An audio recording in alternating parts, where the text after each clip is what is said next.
Hey there guys, gals, and non-binary pals, GM Potter here. Welcome to my channel where I talk about books and bookish things. I upload on Tuesdays and Thursdays at noon Central Time. I am an independent author, an avid reader, and a cat mom of four.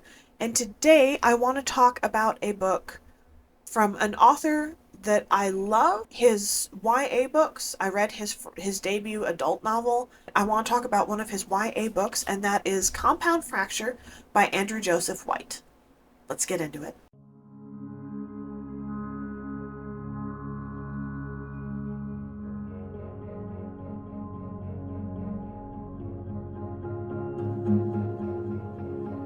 So this book came out in 2024. It's 371 pages. This book is interesting. So let's start with the description. Best-selling and award-winning author Andrew Joseph White returns with a queer Appalachian thriller that pulls no punches for teens who see their failures in our world and are pushing for radical change. A gut-wrenching story following a trans-autistic teen who survives an attempted murder, only to be drawn into a generational struggle between the rural poor and those who exploit them. On the night Miles Abernathy, 16-year-old socialist and proud West Virginian, comes out as trans to his parents, he sneaks off to a party carrying evidence that may finally turn the tide of the blood feud plaguing Twist Creek. Photos that prove the county sheriff Davies was responsible for the so-called accident that injured his dad, killed others, and crushed their grassroots effort to unseat him. A feud began 100 years ago when Miles's great-great-grandfather, Saint Abernathy, incited a miners' rebellion that ended in a public execution at the hands of law enforcement. Now Miles becomes the feud's latest victim as the sheriff's son and his friends try to sniff out the evidence, follow him through the woods, and beat him nearly to death. In the hospital, the ghost of a soot-covered man hovers over Miles's bedside while Sheriff Davies threatens Miles into silence. When Miles accidentally kills one of the boys who hurt him, he learns of other folks in Twist Creek who want out from under the sheriff's heel. To free their families from this cycle of cruelty, they're willing to put everything on the line. Is Miles? A visceral, unabashedly political page-turner that won't let up until you've reached the end. Compound Fracture is not for the faint of heart, but it is for every reader who is ready to fight for a better world. This book feels like when I was reading it, I was getting Heathers vibes, if Heathers wasn't a comedy, and also the Quick and the Dead movie that came out when I was a kid. There is a letter from the author that starts off the book, which I would like to read. Letter from the author. Hopefully by the time this book goes to print, I'll have scrapped this letter and written a new one.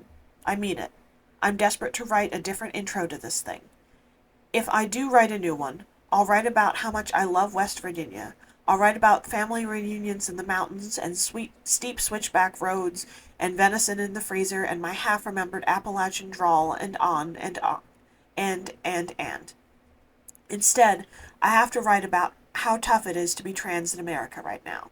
By the time Compound Fracture is released, I'll be 26 years old, and I'll have seen bathroom bills, state-sponsored attempts to remove trans kids from supportive parents, crackdowns on gender-related care, and so much more. And if you're disabled on top of it, Christ. I guess what I'm saying is, I'm sorry it's so difficult. We shouldn't have to fight so hard to exist. We deserve better. But of course, this book is about fighting as hard as you can, so please note that we're going to deal with some difficult topics: graphic violence, including police violence, transphobia, opioid use and withdrawal, and disturbing images. This is a book about an autistic, queer trans kid who loves his family and all the people who love him back, as well as all the people who want him dead. Actually, this book is kind of like moonshine. It's gonna burn like hell going down. And well, it looks like this author's note is still here. If I promise you that this book has a happy ending, does that make it better? Does that make any of this easier to swallow? Yours, Andrew. This book was a tough read. This author also wrote The Spirit Bears Its Teeth and Hell Followed With Us. And in those books, they feature autistic characters and trans characters. And in The Spirit Bears Its Teeth, there's these little pops of trans joy. That just little soap bubbles popping and releasing small moments of joy. This book didn't have any of those soap bubbles. This book is more heavily rooted in reality, where The Spirit Bares Its Teeth was more of a fantasy. This book is rooted in reality. And I think that's what makes it so hard to read, is because it's real. That Miles's character is trying to do what's right and trying to be themselves. And they have to deal with people using them and abusing them and outing them in public in an attempt to make their life miserable. I can't say that this book opened my eyes, because I'm well aware of the things that are going on in our world. I'm well aware of the people who are so filled with hate and fear that they can't let someone who is different from them live in peace.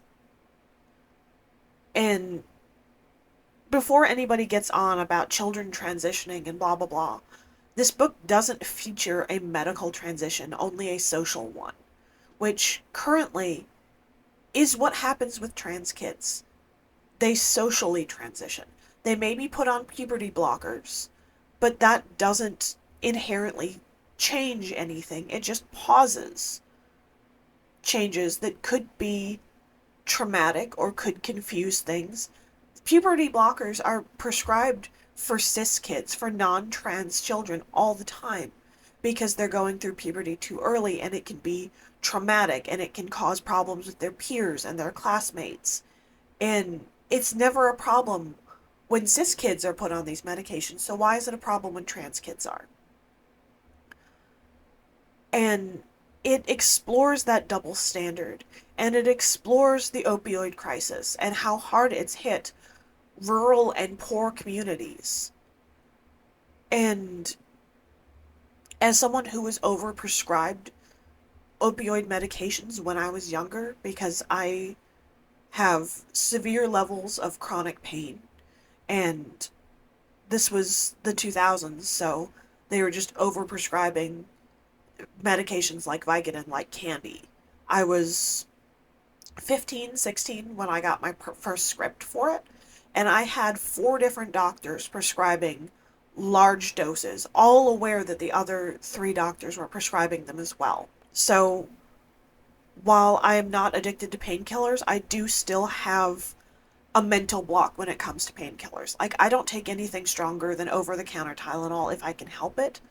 I had surgery a couple of years ago. I was in extreme pain. I took 1 prescription painkiller and then just muscled through the rest of it.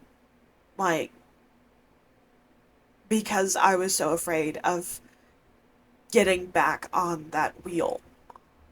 And this book explores that, and explores the easy slide into dependence that these heavy pain medications cause.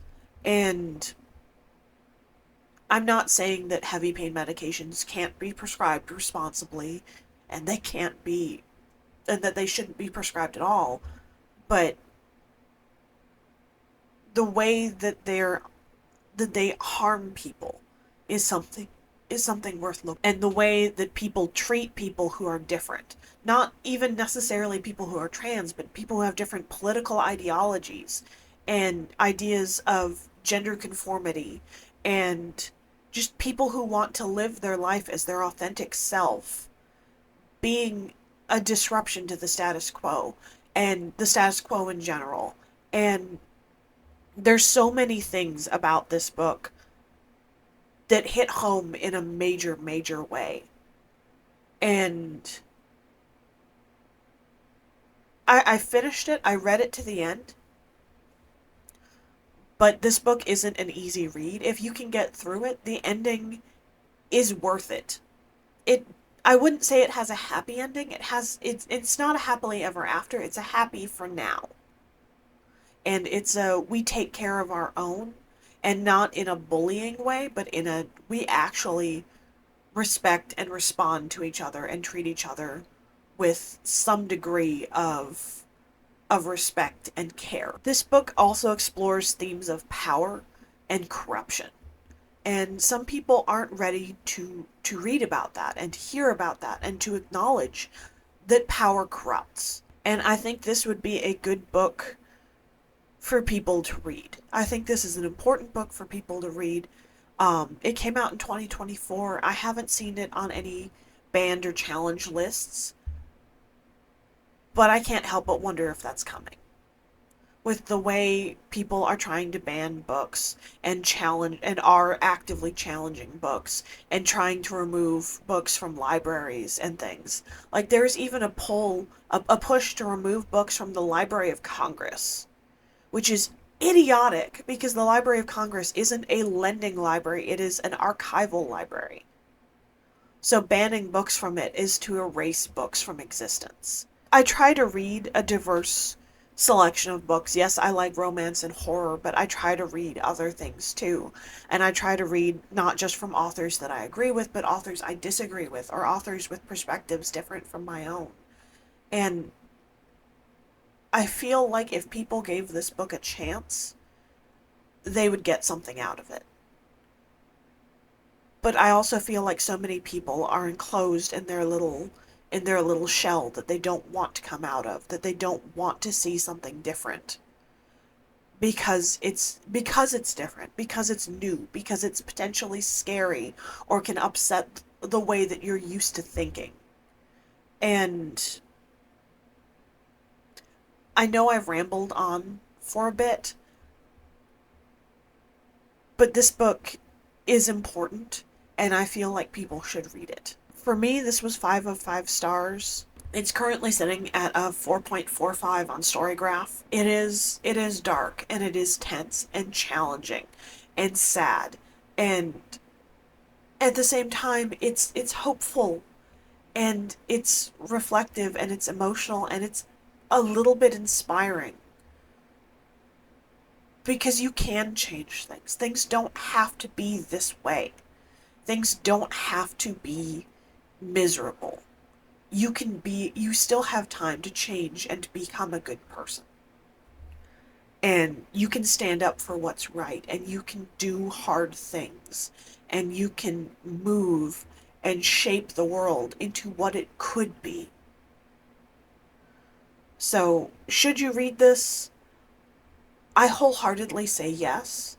That yes, it has strong themes and it has difficult things to read, but it's still worth reading and worth engaging with. Have you read Compound Fracture? Have you read The Spirit Bears Its Teeth or Hell Followed With Us? If you've read Compound Fracture or The Spirit Bears Its Teeth or anything else by Andrew Joseph White, I would love to hear your thoughts down below. Don't forget to like, share, and subscribe, and I'll see you in the next one.